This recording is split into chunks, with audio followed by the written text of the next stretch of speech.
Assalamualaikum warahmatullahi wabarakatuh. Ibu guru basa Sunda anu dipika hormat, babaturan sakelas anu sami bangga, khususna siswa kelas 11 MIPA 3 nu dipika cinta. Wilujeng tepang kanggo urang sadayana. Langkung ti payun mangga abdi sanggakeun puji sinareng syukur ka Gusti Nu Agung kusabab berkat sehatna.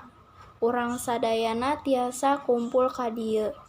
Alhamdulillah, abdi ngucap ka Gusti Nu Maha Suci, nu parantos masihan waktos ka urang sadayana dugi tiasa patepang rarai dina ieu acara. Hadirin anu dipihormat, kabersihan merupakan bagian dari iman. Kusabab kitu, urang kedah ngajaga lingkungan tetep bersih, khususna lingkungan sakola anu dipika cinta. Kalayan lingkungan sakola anu bersih, urang ngajauhkan tina panyakit.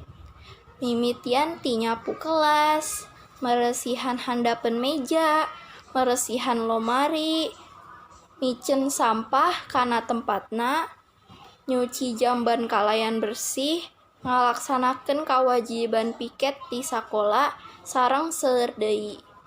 Henteu ngan eta, urang oge kedah hirup anu sehat, sapertos meresihan awak, meresihan kuku, nyikat waos anu rutin, batuk atawa bersin kudu nutupan baham.